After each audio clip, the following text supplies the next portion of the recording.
She was 8 when she saved 2 wolf pups in the forest. She had no idea what they really were, and no idea that one day she'd have to choose between them. I'm Karina. Welcome back. Get comfortable, because this story ends with a choice no girl should ever have to make. Bane and Caius grew up by her side, her best friends, her family. But they're not boys anymore, and they don't look at her like a sister. They both want her. Then Caius kissed her, and it felt inevitable, until Bane came back, not as the boy she loved, as the new Alpha King. Furious that his brother touched her, furious that she let him. And now he has the power to decide who she marries. He's not about to let her choose anyone but him. Chapter 2. Ivy kept telling herself she was fine. She worked in the garden until her hands went rough, helped her mother deliver babies and brew tinctures, gathered herbs by the river, always moving, always keeping busy. It didn't help. At night, the ache came back twice as strong. Bane hadn't even said goodbye. He hadn't even looked back. And Caius? Caius had promised. Soon, he'd said. You won't even have time to miss me. A month passed. A sharp knock at the door jolted her out of sleep. Ivy sat up, breath catching. The cottage was dark and empty. Her mother was gone, called away to help a neighbor through labor. Another knock, harder this time. Ivy scrambled out of bed and grabbed her shawl, pulling it around her shoulders even though the summer night was warm. Caius stood on the doorstep. Moonlight caught in his golden brown hair. His amber eyes were bright, fixed on her, like he'd come to see only her. "What are you doing here?" she breathed. He smiled and opened his arms. She didn't think. She just flew into them, throwing her arms around his neck. "I told you I'd come back, didn't I?" he murmured into her hair. She pulled back, cupping his face in her hands, drinking him in. Then she looked past him, toward the dark line of trees. There was no one else. Her chest tightened. Caius touched her cheek. "I'm here," he said softly. Only then did she really look at him. He swayed a little, and she caught the scent of him. Alcohol, smoke, something sweet, like a celebration. "Are you drunk?" she asked. "No," he said, his smile widening. "Maybe a little." He pulled her closer, burying his face in the curve of her neck. "Where have you been?" she blurted. His smile faded. Something complicated crossed his eyes. Maybe grief or surrender. "I gave up the thing I'd wanted my whole life," he said quietly. She frowned. "What do you mean?" "It doesn't matter." His thumb traced the line of her cheekbone. "It was never mine to have." "Caius? There's something else I've always wanted," he said, his voice dropping lower. His eyes held her. "And that one, I'm going to take, for myself." "It's only fair." Her heart was pounding. "Fair?" "Yes." He looked at her like she was the answer to something. "Fair." And then he kissed her.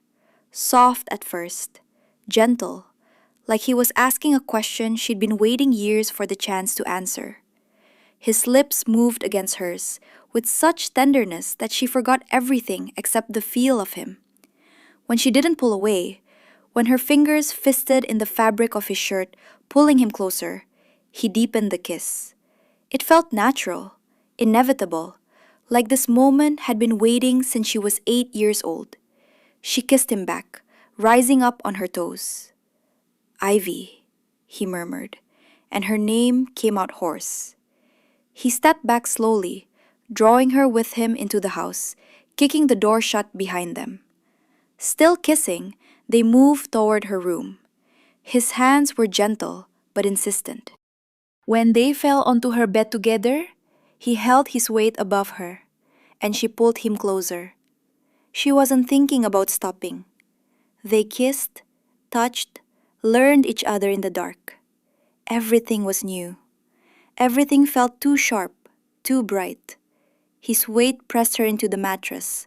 His palm slid up her thigh, higher, drawing his name out of her on a breath. "You're so beautiful," he whispered. "Do you even know that?" When his fingers found the laces of her dress, she didn't stop him. She even helped. "Ivy," he breathed. "Are you sure?" She looked at him, at the boy who'd brought her flowers and fallen asleep in her lap, at the man who'd come back to her when his brother hadn't. "Yes," she said. It hurt at first, but he moved slowly, whispering soft, soothing things against her skin. She didn't want him to stop. "I love you," he breathed. "I love you so much." "I love you too," she said quietly, and it was true. She fell asleep in his arms, warm, happy, full.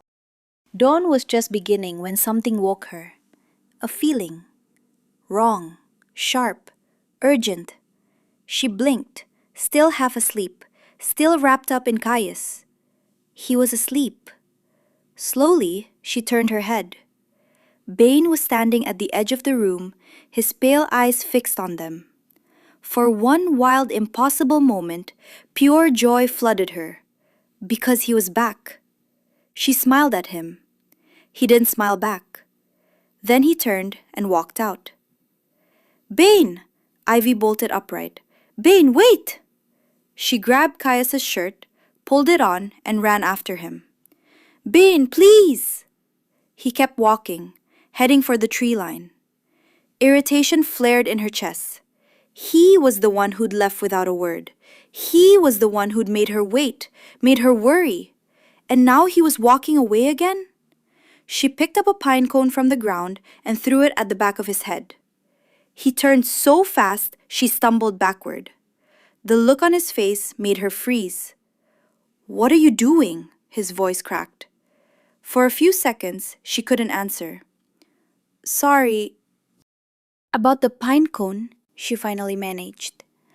"I just wanted you to stop. You've been gone so long." "Yeah, well," his jaw tightened. "I can see you haven't been wasting your time." The way he was looking at her, cold, distant, felt like a judgment. She lifted her chin. "Actually, it was wonderful." He raised an eyebrow. "Then it needs to end," he said flatly. Something inside her snapped. "That's not your decision to make," she said. "Isn't it?" He folded his arms. "And what are you going to do when you end up pregnant, Ivy?" Heat rushed to her face. "We..." Her voice came out too small. "We love each other." Bane laughed. "So what?" He stepped closer. "There's no future in this, Ivy. Caius isn't for you. And you're not for him. You can't be together." Something broke inside her. "Why? Why can't I be with him?" "Because it's impossible!" Bane shouted. Tears burned her eyes, but she refused to let them fall. He'd left. He'd abandoned her without a word. And now he wanted to take Caius too? The only one who'd come back for her? The only good thing she had left? "Do you even know where he spends most of his time?" Bane asked. "Who he really is?" "Stop it!"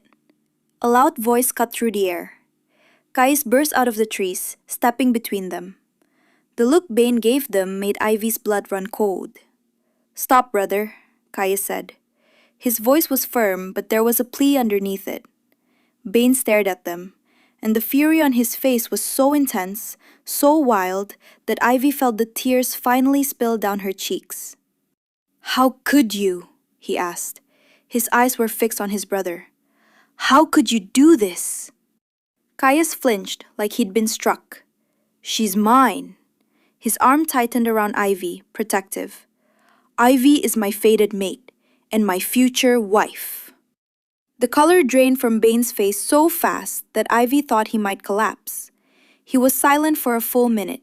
Then, "And you think the king will allow that?" Caius flinched again, visibly. He won't refuse, he muttered, sounding unsure. Not me, not her. The king? Ivy looked between them. What are you talking about? But Bane was already walking away. Wait! Ivy tried to lunge after him. Please, don't!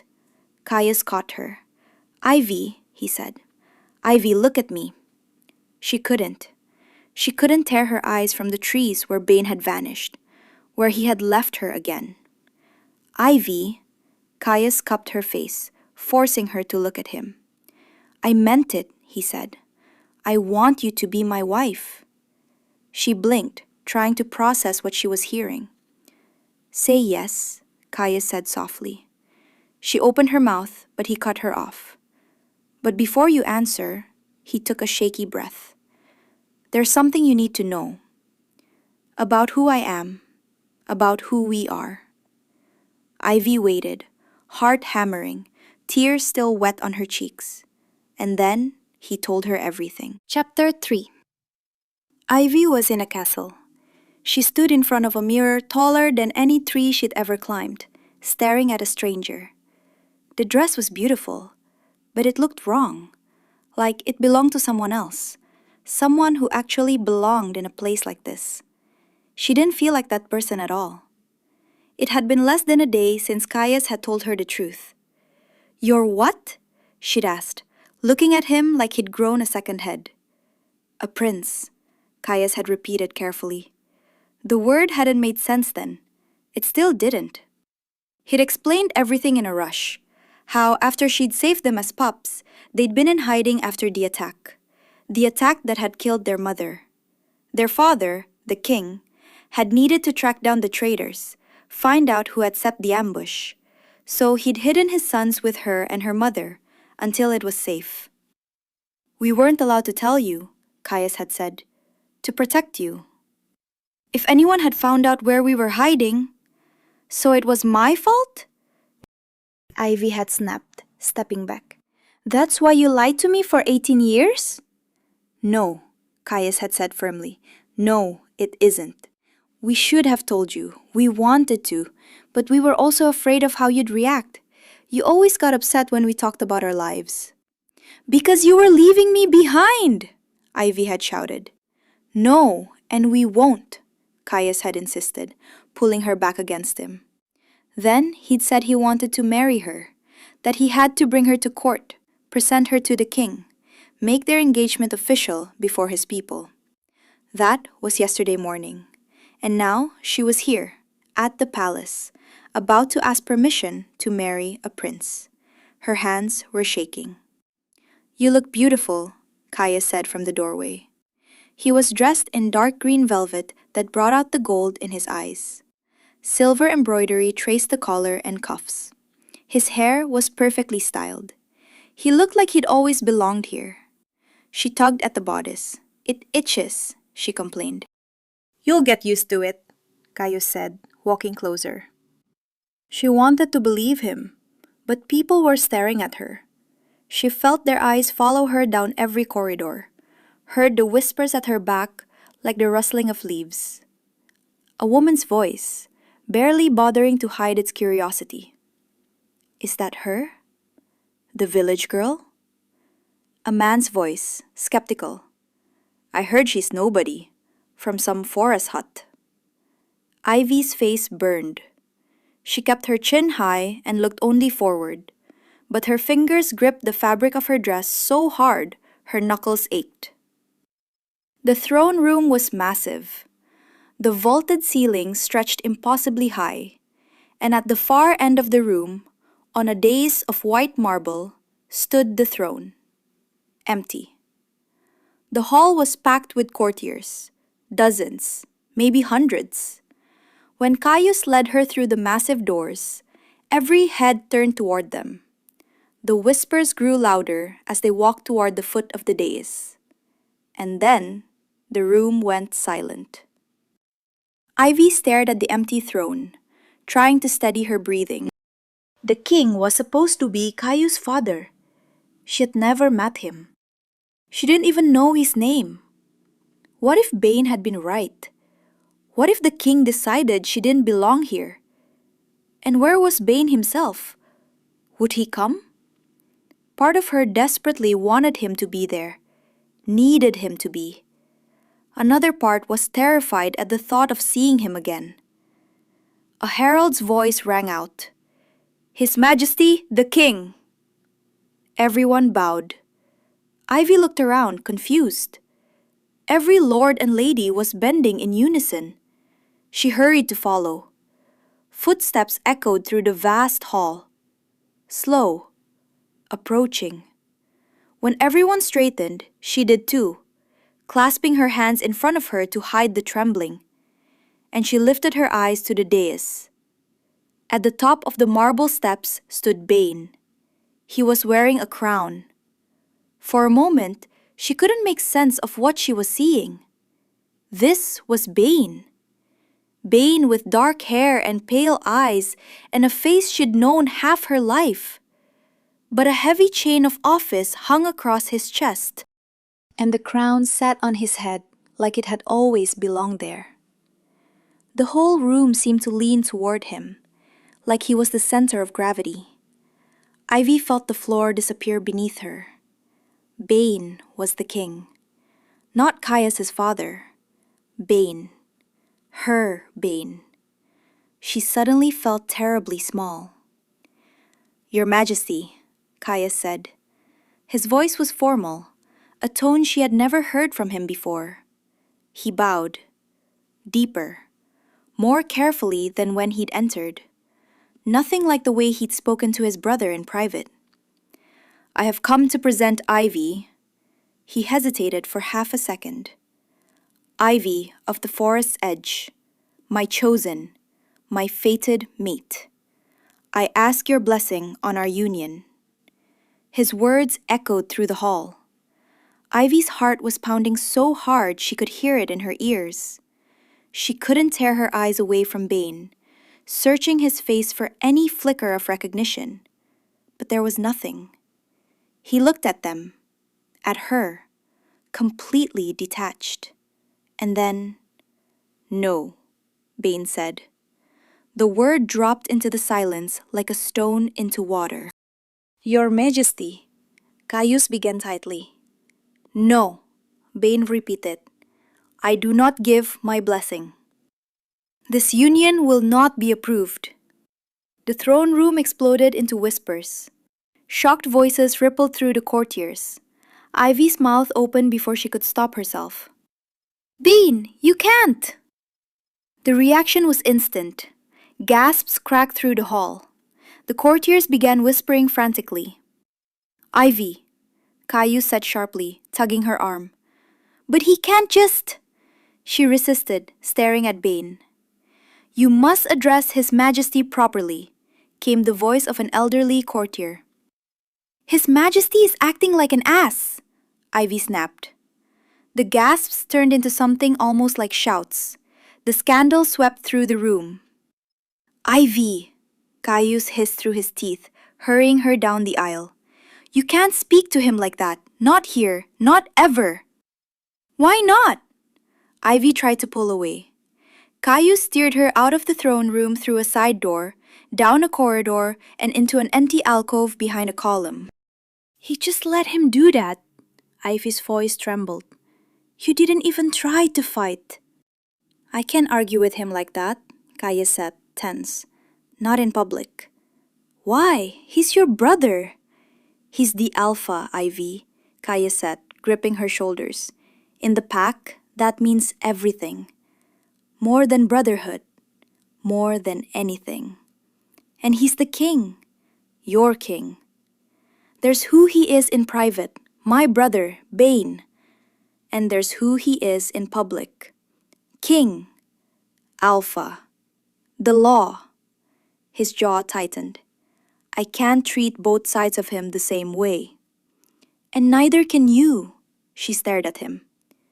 "You should have told me sooner," Ivy said quietly. "Well, we didn't want you to," Caius started. "Not when we were children," Ivy cut him off, her voice shaking. "That part I understand, to some extent." She took a deep breath. You were children. Your father forbade it. But later, recently, her voice rose. Caius, this morning, while those women were lacing me into this torture device, you couldn't have mentioned that I'd have to bow, scrape, and watch every word out of my mouth? That your brother is the king? I didn't think, Caius said helplessly. Exactly, Ivy said, feeling her eyes fill with tears she wouldn't let fall. You didn't think. Footsteps echoed down the corridor. They both turned. Bane appeared from around the corner, without the crown, just him. So exhausted he looked older than his years. You acted like a jackass, Caius said immediately, his voice flat. Careful, Bane said quietly. It was a warning. Caius rolled his eyes.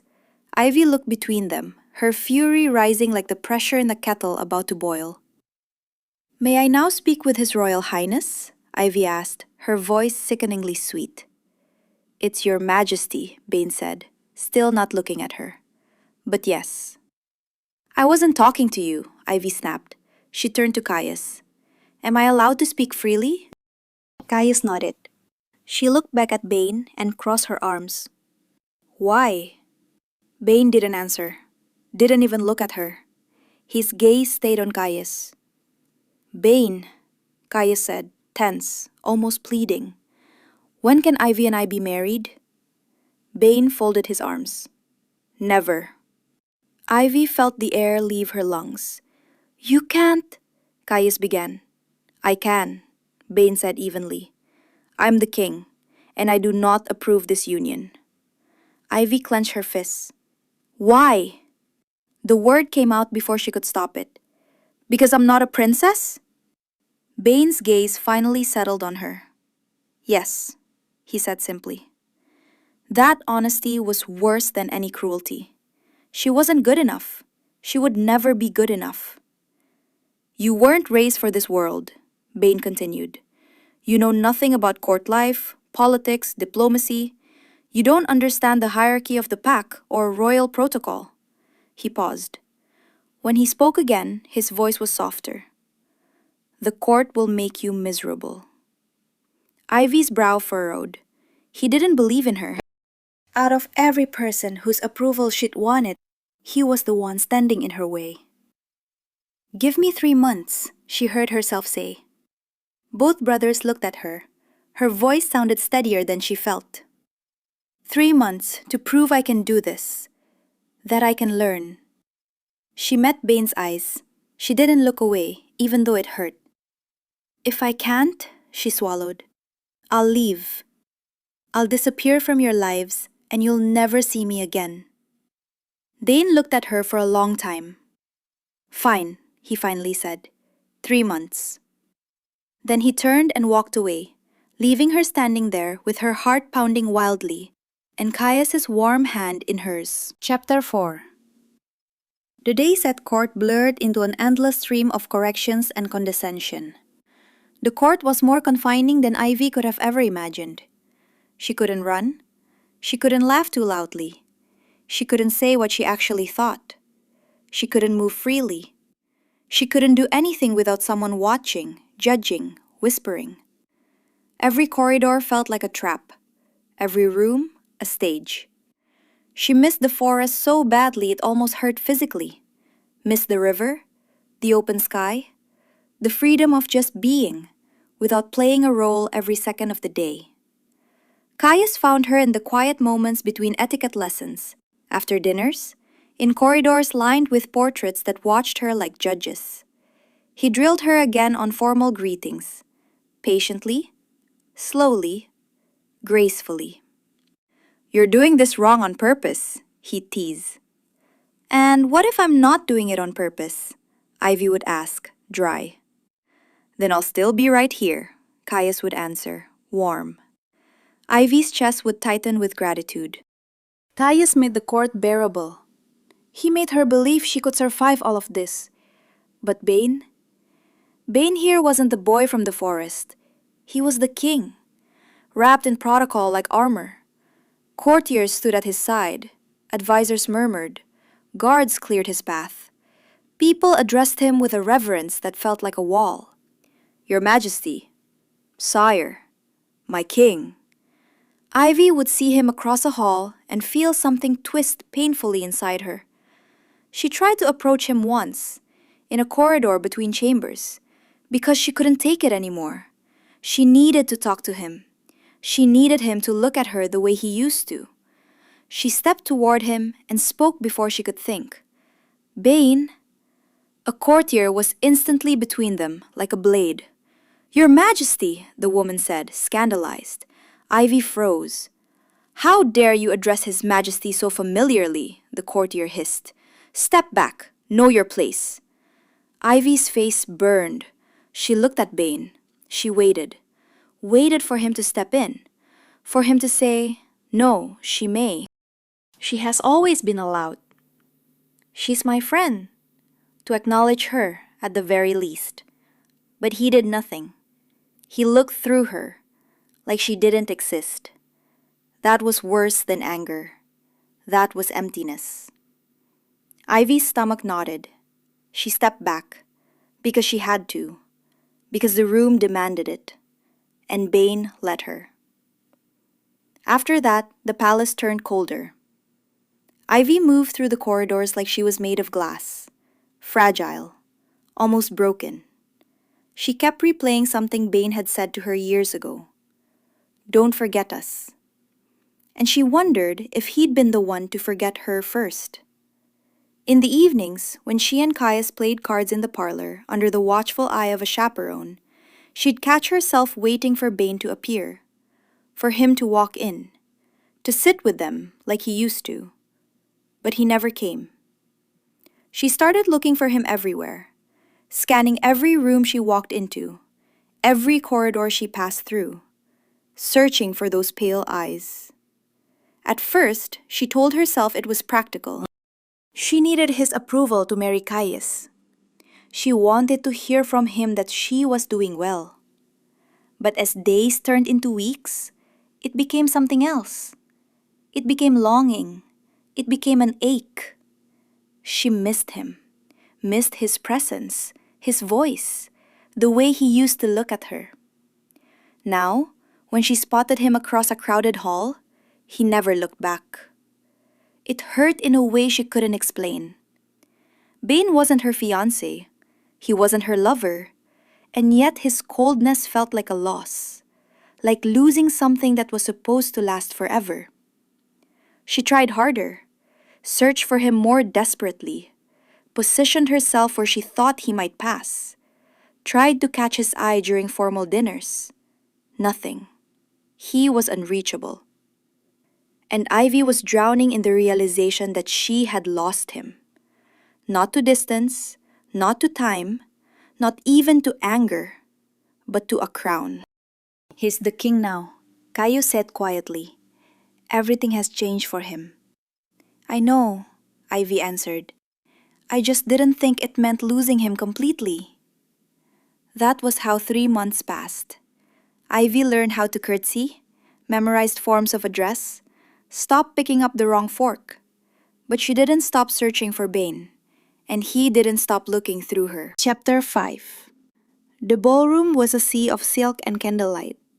Everyone glittered, jewels at throats and wrists, gowns shimmering in every color. Ivy stood at the top of the wide staircase and felt sick. The herald's voice rang out, "Lady Ivy." Heads turned. The whispers started immediately. Ivy descended the steps, trying not to trip in her skirts. Her eyes found Bane at once. He was dressed in formal black, the crown resting on his head. Their eyes met, long enough for her heart to stutter. And then, someone stepped into her path. Ivy stumbled and collided with a servant carrying glasses of wine. Crystal shattered against the marble floor. Everyone looked at her. "Tiresome, isn't it?" Ivy turned. A young woman stood beside her. Auburn hair, sharp eyes, a wine-red gown. "All this glittering hypocrisy," she said. "Everyone pretending to like each other while they sharpen their knives." Something inside Ivy unclenched. The woman introduced herself as Margot. She started telling Ivy gossip that made her laugh. And Ivy, exhausted from Caius leaving her on her own and Bane ignoring her, found herself trusting her almost too easily. The champagne kept flowing. She told Margot how much she missed Bane, how she didn't understand why he'd grown so cold. By the time Margot suggested stepping out for some air, Ivy was pleasantly tipsy. "There's a quiet terrace this way," Margot said, leading her through a side door. "And I have a friend who's been dying to meet you." They moved through darker, emptier corridors. A man was waiting in a small parlor. "Lord Garrett, may I present Lady Ivy," Margot said. When Margot disappeared, Ivy realized she was alone with a man she didn't know. She was supposed to have a chaperone. "I should be getting back to the ballroom," Ivy said, taking a step toward the door. He shifted, blocking her path, still smiling. "I shouldn't be alone with—" "Alone?" he laughed. "We're in a palace. How can anyone be alone?" But they were alone. The corridor outside was deserted. Lord Garrett stepped closer. "You're even lovelier up close. Prince Caius is a very lucky man." "Thank you," Ivy said, trying to step around him. "But I really must go." His hand closed around her wrist. "Stay a little while, just to talk." "Let go of me," Ivy said, firm. "Don't play coy," Lord Garrett said, his grip tightening. "You came in here with me. You knew what that meant." "I did not come here with you," Ivy snapped, anger starting to burn through the wine. "Your friend brought me, and now I'm leaving." She yanked her arm free and turned for the door. Lord Garrett caught her by the arm and spun her back around. "Little flirt," he growled. "You followed me in here, drank with me, flirted with me." "I did nothing of the kind," Ivy said, furious. "I didn't even know you existed 5 minutes ago." "That isn't what it'll look like to anyone else," Lord Garrett said coldly. "A young lady alone with a man in a private room. Everyone will assume—" "Assume what?" The voice was ice. They both turned. Bane stood in the doorway. His shirt was partly unbuttoned, sleeves rolled to his forearms. He looked less like a king and more like a predator. His pale eyes took in the scene in an instant. Lord Garrett too close, Ivy pinned against the wall. A flash of fury crossed his face. Lord Garrett bowed. "Your Majesty," he said, "I was simply escorting Lady Ivy back to the ballroom. I found her alone and thought it improper." "That's a lie," Ivy said at once. Bane's gaze snapped to her. "Is it?" he asked quietly. "The young lady seems a bit confused," Lord Garrett said with feigned concern. "Perhaps she's had too much to drink. She was rather forward with me." "I was not," Ivy said, shaking with rage. "Clearly she's not herself," Garrett continued. "Perhaps your Majesty was wise to refuse the match with your brother. She doesn't seem suited." "Enough." The single word cut the air. Bane stepped closer. "You found Lady Ivy alone," he said, "and rather than immediately returning her to the ballroom, where she could be properly looked after, as any gentleman would do, you brought her to a private room?" Garrett's confidence flickered. And then," Bane continued, "knowing she's intended for my brother, you decided it was appropriate to be alone with her and put her reputation at risk?" His eyes flashed silver. The wolf was close to the surface. "You will leave court," Bane said, his voice dropping. "And if I hear that you have spoken a single word about this evening, about Lady Ivy, or about what happened here, I will make that banishment permanent. Do I make myself clear?" Lord Garrett's face went pale. "Yes, Your Majesty," he whispered, all but stumbling in his haste to leave. Silence settled. "Thank you," Ivy said quietly. "I didn't mean to. I shouldn't have followed Margot. I should have known." Bane turned to her, and the look in his eyes silenced her. "You walk into an obvious trap," he said coldly. "This is exactly what I was warning you about." Inside Ivy, the gratitude flipped instantly into anger. "I had it under control," she said. "Did you?" His voice was scornful. "Alone with a man twice your size who was about to take you by force?" "I chased the bear off for you when I was 8, Ivy shot back. "I think I could have handled one self-important lord." "This isn't the forest," Bane said sharply. "I'm aware," Ivy answered, lifting her chin. "No, you aren't," Bane countered. "Because you're living in this world as if you're still in the old one." Ivy's chest tightened. "So what? I should hide now?" "You need to be careful," Bane snapped. "And you've just proven everything I've been saying from the beginning. The court will destroy you." "That's what this is, isn't it?" Ivy said quietly, her voice trembling. "You've spent weeks looking through me, letting them insult me, letting them treat me like dirt, because you think I'm not worthy of this world, not worthy of them, not worthy of you." Bane's jaw tightened. "What? No, that's not—" "You hate that I'm here," she cut in, eyes welling.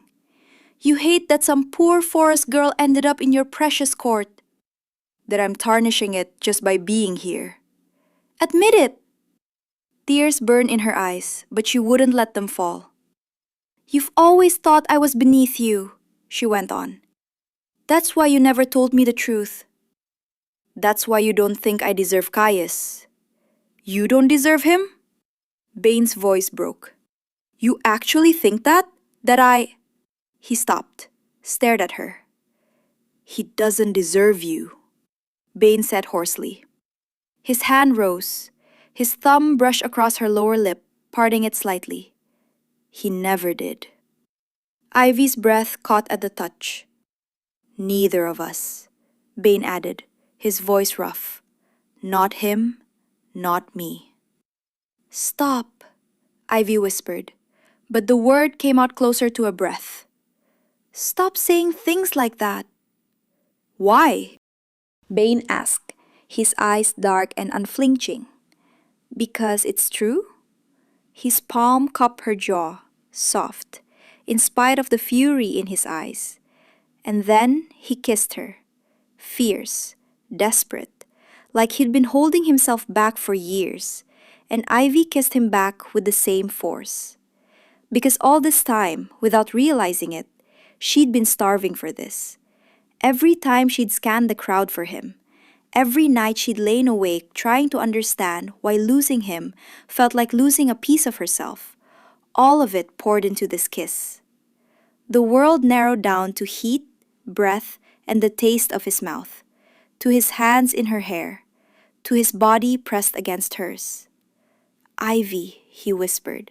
His lips traveled from her mouth along her jaw, down her throat, and Ivy's head fell back against the wall, her breathing ragged. She pulled him back to her and kissed him deeper, harder. And that was when reality crashed into her. This was Bane.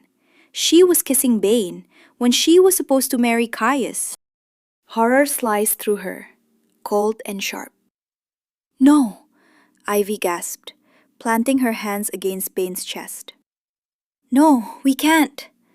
Bane pulled back at once, releasing her, but not stepping away.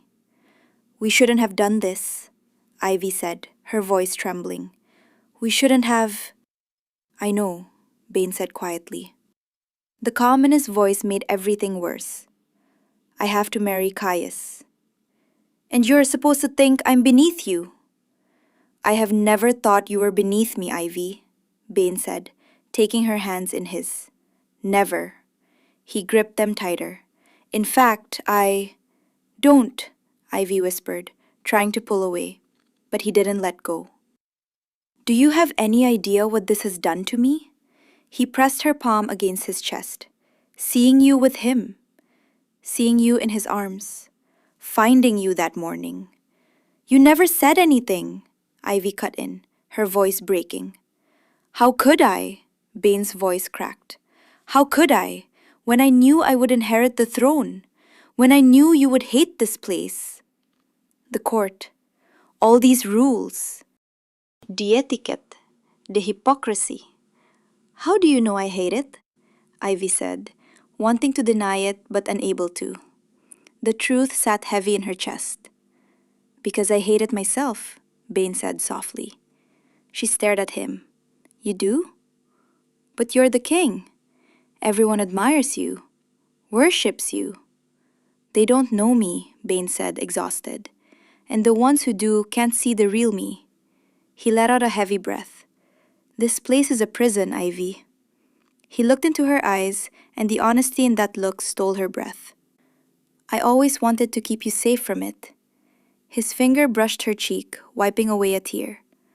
Otherwise, believe me, I would have told you long ago how I felt. He took her face in his hands, made her look at him. I love you, he said. I've loved you my entire life. Ivy stared into his eyes. Those pale eyes that had spent weeks looking right through her. She was so close to kissing him again, but instead, she ran. Down the corridor, away from him, away from what had just happened. She didn't look back, because if she did, she would have gone back to him, and that terrified her. Chapter 6. Evie spent the next day in her room. She couldn't face the court, couldn't face people, could barely face herself. Because she was an idiot. A complete, total idiot. Bane loved her, had always loved her. And he had stayed silent because he knew. From the very beginning, he knew this life would destroy her. That the court would make her miserable. That the crown that had become a cage for him would become one for her too. So he'd kept quiet and watched her fall in love with his brother. And she had been blind. Unbelievably, painfully blind. She remembered the look in his eyes when he'd seen her with Caius that morning. The way he'd left without a word. The coldness at court. The coldness she'd taken for contempt was actually... what? Self-preservation? Grief? The two people he loved most in the world were together. That must have shattered him. The realization made her chest ache. But there was also Caius. Sweet, patient, wonderful Caius, who had brought her here. Caius, whom she loved. Didn't she? A knock at the door made her flinch. Ivy? Caius's voice, warm, worried. May I come in? She should have refused, said she needed time, but her voice betrayed her. Yes. He came in with a tray, bread, cheese, fruit, the things she liked. You didn't come to breakfast, he said softly. Ivy couldn't look at him. Did something happen at the ball last night? Everything happened, she wanted to say. I drank too much, she said instead. Caius laughed gently. Is that all? I thought... Ivy's throat tightened. And Bane, she started, and stopped. Caius's hand paused in her hair. What about Bane? Ivy took a deep breath. Did you know, she asked quietly, that he loves me? She forced herself to look up at him. There was something pained on Caius's face, but also resigned. You're saying you didn't know? He asked. Her eyes widened. We both loved you, Caius said softly. It's impossible to hide that between brothers who can sense each other's emotions. Ivy pulled back. And you kissed me anyway? Caius's face flickered. He has the throne, Ivy. He took her hands, carefully. I was raised the spare. The one who would never be king because the throne would go to his brother. But I still had to prepare. Train for it. Just in case. He swallowed hard. Bane always said this life wasn't for you. that the court would destroy you. And I believed him. He tightened his grip on her hands. But then he became king. And I thought, if he can't be with you because of all this, why can't I? Tears rolled down Ivy's cheeks. Bane will marry some princess soon, Caius went on, his voice hollow. She'll give him an heir. And then I'll really be free. He pulled her against him, held her tightly. I'm sorry you'll have to stay here until then. Ivy let him hold her, let his warmth wrap around her. But inside, she was cold. Bane. Married to a princess. With children. With a life that didn't have her in it. The thought alone made her want to scream. She didn't want that. She couldn't bear it. But the thought of losing Caius was unbearable too. And now that she knew about Bane, now that she had felt him, been in his arms, it wasn't enough anymore. She wanted more. She loved both of them, wanted both of them, and that was impossible. The days that followed turned into a waking nightmare. The tension between the brothers was impossible to miss. Bane's jaw tightened when Caius touched her. Caius went quiet whenever Bane entered the room.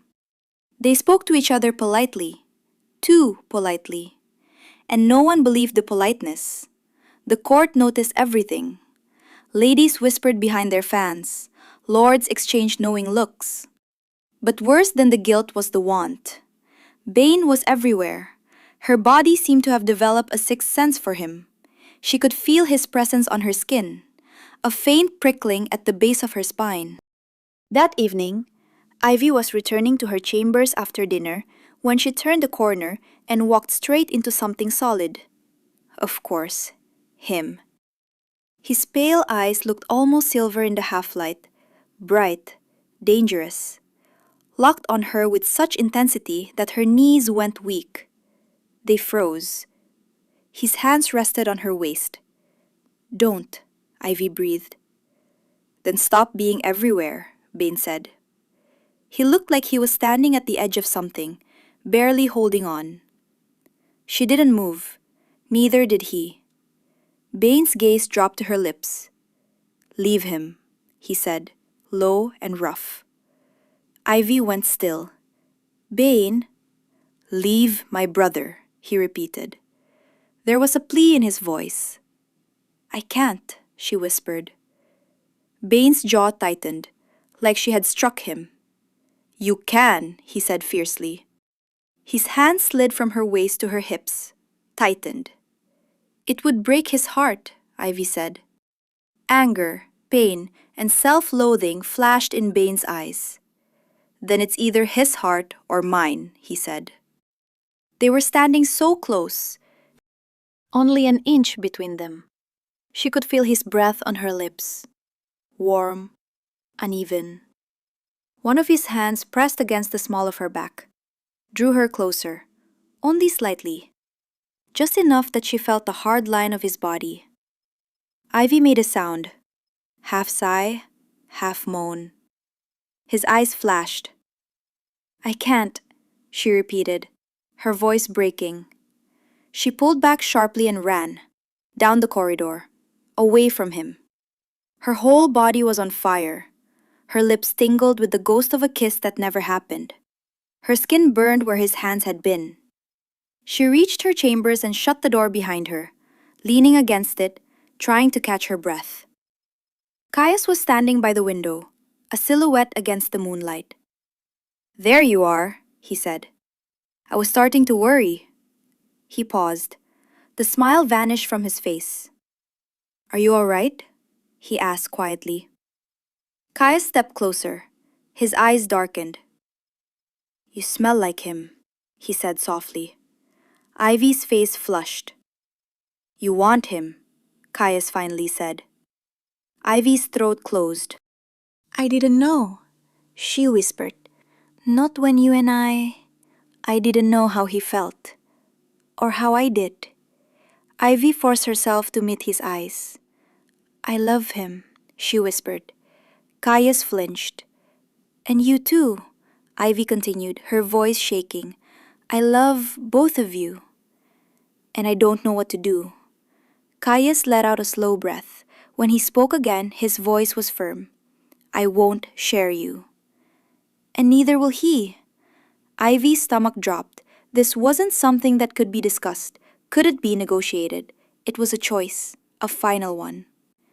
"If I choose you," Ivy said quietly, "what happens to him?" Caius's jaw tightened. "He'll be hurt," he said honestly, "and he'll probably hate us both." Ivy swallowed hard. The safe shore was right in front of her. Caius was warm, dependable, kind. They were already engaged, already lovers. And what was Bane offering her? A throne she didn't want? "I choose you," she said quietly. Caius closed his eyes for a moment. Pain and relief collided on his face. "Thank you," he said softly. Ivy's chest tightened with guilt. She had just chosen one brother and broken the other's heart. At that moment, a knock came at the door. "Enter." A guard stepped in. "Your Highness, your brother is summoning you. News has come in from the border." Caius's entire bearing shifted in an instant. The prince vanished. The soldier remained. "Speak," he said. "The enemies who killed your mother have resurfaced. The council is calling for war. You are both summoned to arms." Ivy's stomach dropped. The attack that had once sent two terrified wolf pups running into the forest. The enemies their father had searched for inside the palace walls. Caius's jaw tightened. "How soon?" "At dawn," the guard answered. Dawn came. It was colder at the palace gates than it should have been. Ivy stood wrapped in her cloak, watching the organized chaos of an army preparing to march. Horses stamped and snorted. Armor clinked. Caius came to her first, still buckling his sword belt. "I'll come back," he said quietly. He swung up onto his horse. Before he rode off to the front of the column, he looked back at her and smiled. Then she searched for Bane. He was already mounted at the front, beside his commanders. Dark armor, dark horse, no crown. She waited for him to look at her, to acknowledge her presence, to give her something. But he didn't. Not once. Didn't even glance her way. Ivy's breath shook. She had lost him for good. Chapter 7. 3 months passed. They didn't come back. Ivy moved through the palace like a ghost. At meals, she pushed food around her plate until servants cleared it away untouched. At night, sleep came in short, restless fragments. An hour here, 2 there, until nightmares dragged her back awake. She would lie in the dark, staring at the ceiling, imagining every way they could die. A sword to the chest, an arrow through the throat, an ambush in the dark. Both of them, gone. The thought alone made her physically sick. Her chest tightened until she couldn't take a full breath. During the day, she simply existed. She attended court functions because she had to, sat with the ladies, embroidering patterns she'd unpick later. But inside, she was screaming. The fear was constant. Every night she fell asleep, terrified she'd wake to see black banners. The other ladies noticed. "Lady Ivy doesn't look well," one whispered behind her fan. "Worried about her prince," another said knowingly. "Young love," sighed a third. "So dramatic." Ivy didn't care. About their words, about the gossip, about the knowing looks. One of them, or both, might not come back. And the waiting was killing her. The thought of losing either one. A world without Bane in it, where she would never see his rare smile again, never hear him laugh, never feel his gaze on her across a crowded hall. Or a world without Caius, where his warmth, his patience, his easy tenderness were just gone.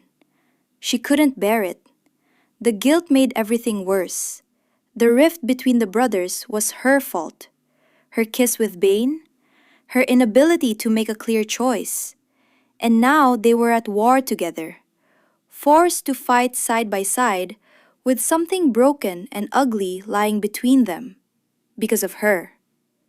If something happened to one of them, if they died because they were distracted, because they no longer trusted each other the way brothers should, because she had shattered what they once had. Ivy pressed her forehead against the cold glass and tried not to think. And then, on a gray autumn afternoon, a shout went up. "Riders on the horizon!" the guard called from the tower. Ivy's heart stopped, then took off, pounding, so fast it made her dizzy. She ran, through corridors, down staircases, not caring that her skirts tangled around her legs, not caring that she was out of breath. Into the courtyard. A crowd was already gathering. Lords, ladies, servants, soldiers, all pressing toward the gates. "The army's returning!" someone shouted. The roar of joy was deafening. Relief slammed into Ivy so hard she nearly fell. She shoved through the crowd, elbowed her way forward, not caring who she pushed aside. She needed to get closer, needed to see them, needed to know they were alive. And then, a quiet, stunned voice, a woman's. "A black flag." Ivy went still. Relief drained out of her, like water through a sieve. In its place, an icy dread. "What?" someone said sharply. "Look," the woman said, gesturing toward the gates with a trembling hand. "A black flag. Someone of the royal family has fallen." Ivy's vision blurred. Dark spots crept in at the edges. No. Around her, voices rose. Shock, speculation. The crowd pressed closer. Everyone trying to see. "Which one?" a lord asked, his voice tight with fear. "Can anyone see? Can anyone tell?" "We won't know until they're closer," a courtier said grimly. "Bring a spyglass," a guard shouted. Ivy pushed forward, frantic, shoved people aside with a strength she didn't know she had. The column was coming up the long road. Horses, banners, armor catching dull glints in the gray light. And out front, a black flag hanging heavy. It was real. One of them was dead. Ivy's chest seized. She couldn't breathe. The gates groaned open. The army rode in. Hooves clattered against the cobblestones. Ivy stood at the front of the crowd, shaking so hard her teeth chattered, nails biting into her palms. Where were they? Where? Soldiers were dismounting. Horses were being led away. But she couldn't see them, couldn't find them, either one, in the mass of bodies and armor. Panic clawed at her throat. She lurched forward, weaving between horses, scanning faces. Ivy. She spun around. Caius was standing a few feet away, filthy, exhausted, but alive. "I'm here," he said, opening his arms. She threw herself at him. Relief crashed over her so hard her head spun. He caught her, held her tight. She pressed her face against his shoulder. He was alive. Caius was alive. But the pit inside her didn't close. It deepened. Because if he was here, then where's Bane? She asked, her voice thin, frantic. Ivy pulled back, searching Caius's face. "Where is he?" Caius's face darkened. "No," Ivy said immediately, shaking her head. "No." "Ivy," Caius said quietly. She kept shaking her head. "How is this possible?" Her voice cracked. "He can't have. He wouldn't have." Caius's face was a mix of grief and something resigned. "Honestly, Ivy," he said quietly, and his voice was so heavy with sorrow it made her chest hurt. "I don't think he wanted to come back." Ivy choked. A memory flashed behind her eyes. Bane at dawn. mounting his horse, not looking at her, not once, riding off with his back straight and his shoulders squared, riding away from her. The last thing he had known was a rejection, her rejection. In her mind, Bane appeared as a child, 8 years old, eyes too serious, fingers gripping her sleeve like she was the only safe place in the entire world. Then older, teaching her to fight by the river, laughing as he knocked the weapon from her hands, looking at her like she was everything. Then in the corridor, his hands on her waist, dark eyes full of want and pain, either his heart or mine. And then he had ridden away at dawn, hadn't looked back, was gone. He was gone. Ivy, Caius's voice came from somewhere far away. Her knees buckled. The world darkened at the edges, went gray, then black. And then it was gone. Chapter 8. 3 months later, Ivy stood at the window of her chambers while her mates worked through the endless row of buttons down the back of her gown. The dress was emerald. Silk. Caius' choice. He had said the color brought out the green in her eyes. She felt nothing as she looked at it. The reflection in the mirror was a stranger. Pale face, empty eyes, a ghost in expensive clothing. Bane had been dead for 3 months. She had stopped crying after the first week, stopped eating properly after the second. By the 3rd month, she had learned to fake normalcy well enough that people stopped asking if she was all right. She wasn't all right. She never would be again. But the court didn't care. The court cared about appearances, about protocol, about the fact that Prince Caius, soon to be King Caius, was still engaged to the girl from the forest. A knock came at the door. "Come in," Ivy said flatly. Caius walked in. He was already in his coronation robes. The maids curtsied and slipped out. "You shouldn't be here," Ivy said quietly. "It's improper." Caius smiled, a small, slightly crooked smile. "As if I'd let propriety decide whether I get to see my own future wife." In spite of everything, the corners of her mouth twitched. How bold of him! She took his arm. They walked out of her chambers together. Their wedding was set for a month after the coronation. Everything had already been arranged. The dress was being made, the invitations had gone out. Ivy didn't know how she felt about it. They moved through the palace corridors. She looked only ahead, avoiding the staircases. Over these months, she had grown used to court life, learned which battles were worth fighting and which weren't. But she still hated this place, hated every suffocating minute of it. Carriages were waiting outside. Caius helped her into her own. She would ride just behind his. She sat alone on the cushioned seats and waved mechanically at the crowds lining the streets on the way to the cathedral. The ceremony seemed endless. Ivy sat in the front row among the nobility and foreign guests. She watched Caius kneel before the high priest.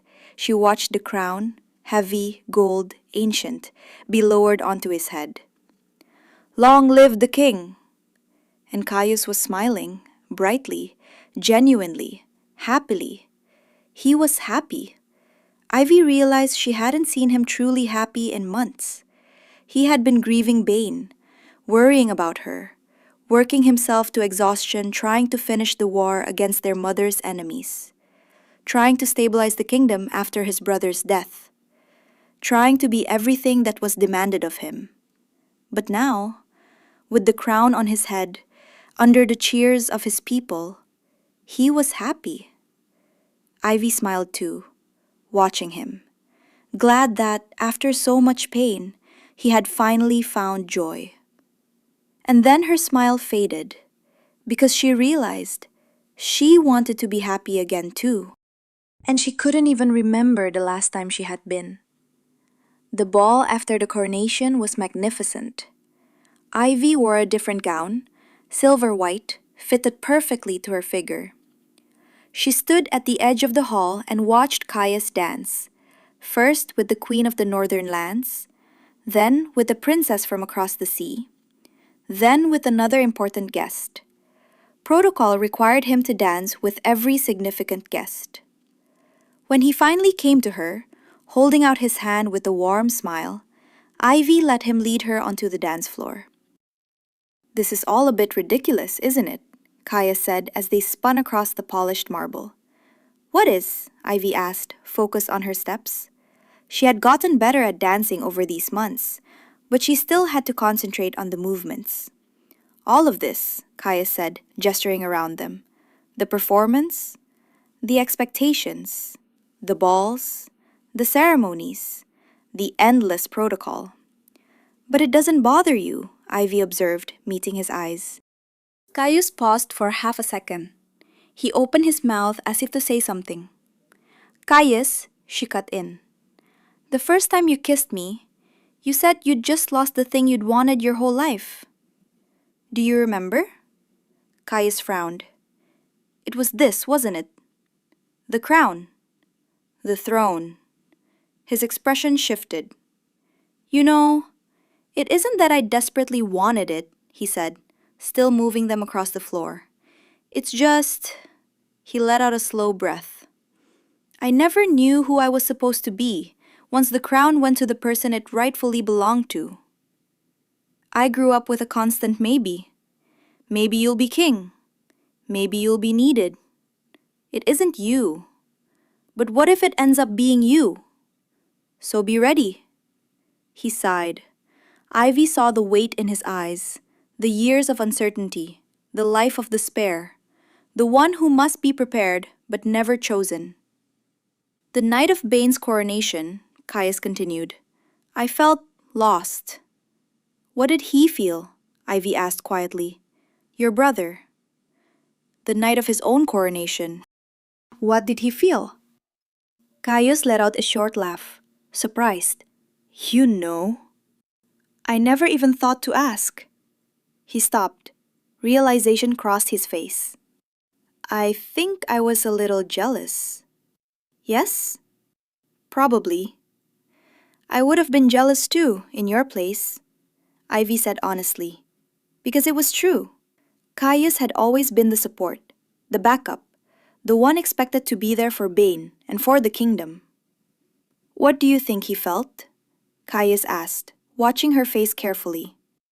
Ivy closed her eyes. Imagine Bane in this hall, with the crown on his head, surrounded by courtiers, expectations, rules, trapped in a role he never wanted. "This place is a prison, Ivy. I always wanted to keep you safe from it." "He felt what I feel," she said, opening her eyes. "A deep unhappiness." Realization swept over her in a wave. She was miserable here. She had been from the very first day. The constant stares, the suffocating rules. Bane had known. He had tried to protect her. He hadn't forbidden her to marry Caius out of jealousy, or out of anger, but out of love.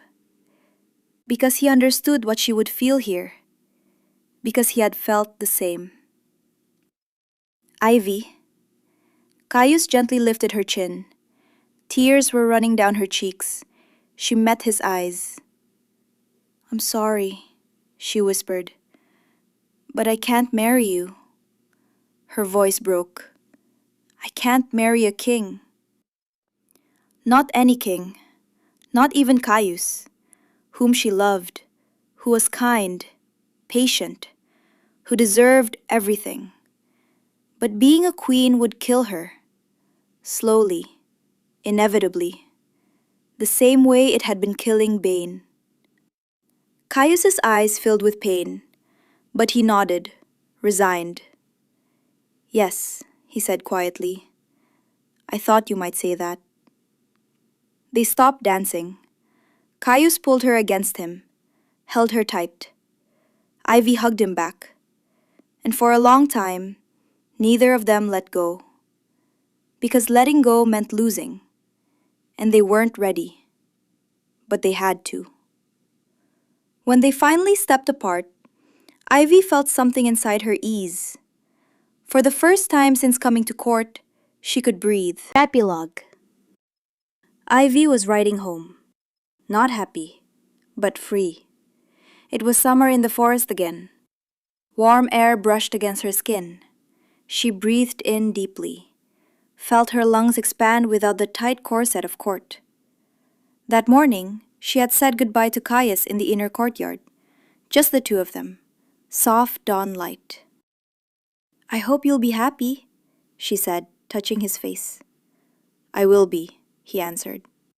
They stood holding each other for a long time. Two people who loved each other. The way you love someone who matters, even if they aren't the person you're meant to spend your life with. When they finally pulled apart, Caius helped her onto her horse. "When you reach the fork," he said hesitantly, "between your village and the northern lakes, you know the spot." She nodded. He opened his mouth, closed it, like he was wrestling with something inside himself. "Go left," he finally said, resigned, "toward the lakes." "Why?" Ivy frowned. Caius looked away, his jaw tightening. "Consider it my farewell gift to you," he said quietly. "Be happy, Ivy."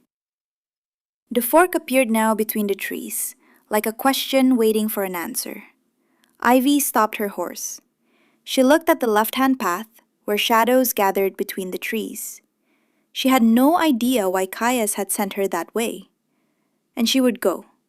Someday. Just not today. Today, she wanted to go home. Wanted to fall into her mother's arms. To cry. To sleep in a bed that didn't feel like drowning. She turned right, onto the familiar road. But something stopped her. A feeling. A pulling sensation deep in her chest. "Go left," Caius had said, with that look in his eyes, with that quiet resignation. Ivy's fingers tightened on the reins. She sat at the fork for a long time, torn between the comfort of home and the mystery waiting at the lakes. Then she let out a heavy sigh, turned her horse around. "This had better be worth it," she muttered. The path to the lakes climbed higher through the forest. The trees grew thicker, wilder, more alive, the higher she climbed. Memories rose up. She had been 16 the first time the brothers brought her here. They had wanted to swim, but a summer rainstorm caught them. They had taken shelter under a rocky overhang and built a fire that smoked more than it burned. A year later, they had come back. That time, they had swum until sunset. Now the path leveled out. The trees thinned. The lake appeared in front of her. Quiet, perfectly still, like a mirror reflecting the sky. Ivy rode slowly along the shore, and then she saw it. Smoke. A thin gray ribbon rising through the trees. She frowned. There hadn't been any houses here before. Curiosity pulled her forward. The cabin was small, rough. The cut logs were still pale, new. Smoke rose from a stone chimney. Ivy dismounted, tied her horse, walked to the door, knocked. No answer. She knocked again, called out. Nothing. The door was locked. She stepped back, looked around the clearing, the forest, the shore, and then a figure emerged from the trees. Silhouetted against the sunset, the face was invisible, only an outline. The man was carrying firewood. He moved with that particular grace that made her heart skip.